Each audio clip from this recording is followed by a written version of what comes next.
Nowadays, we're well aware that global teams actually deliver better results. And the secret for this is their diversity. Global teams comprise of people from around the world who represent different viewpoints, different cultures, different segments of the market, etc. And harnessing all of this for the teamwork within our organization is potentially very valuable. However, operating within a global team also carries some significant limitations. And these limitations can impede the results of the teamwork. There is a framework that intends to solve this. And this framework is abbreviated as LESCANT. This is a framework that suggests different areas that we need to consider.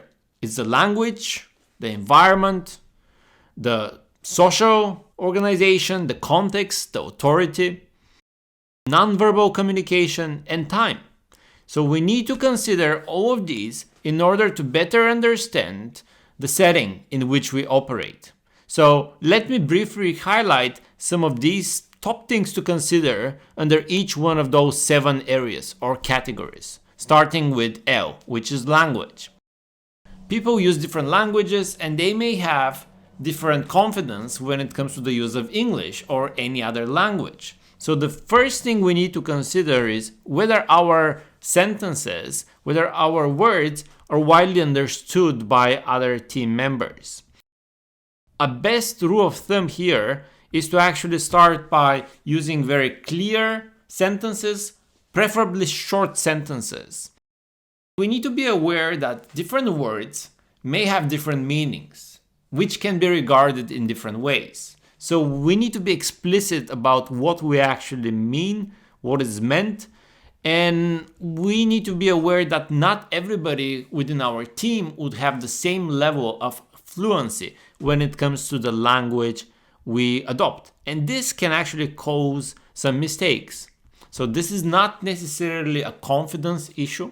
It's not necessarily being confident in the use of language, but it has to do with the knowledge of the language and expression within this language. The next element of the framework is E, environment. So these are the external cultural factors that impact the team's work or the team's dynamics. And this can include aspects of your physical realities and a host of other factors. Next, how our culture is represented on the team influences how the team is socially organized. We have factors such as religion, race, gender, and class that will influence the way people perceive the different aspects related to the teamwork. We have C, which is context. So this is in regards to whether the teams are from a high or low context cultures. In high context cultures, for example, communication is explicit and communicators are direct. They verbalize every word. They need to get their point across. But in a low context culture, communication is implicit and relies more on nonverbal cues, silence, or things that are actually unsaid. Recognizing these subtle differences will improve the team's communication. The next consideration is A, which stands for authority. This is about how the teammates view authority. Our perspectives on authority, power, and leadership style are all informed by our cultural background and personal differences. There are different hierarchies in some societies and some cultures. These may be based on age, maturity, seniority, etc., which will influence the likelihood of people speaking their mind. So these are some of the things that we need to consider. When it comes to N, this stands for nonverbal communication, and this speaks a lot. Within the team, we need to pay attention of things that are unsaid. If you notice, for example, the body language of a teammate that seems to show that the person does not want to speak or cannot really get the word in order to share their opinion, then you can facilitate this person. You can give the word or the opportunity to this person to speak, and in this way you can promote their engagement in the team. And finally, we have T, which stands for time.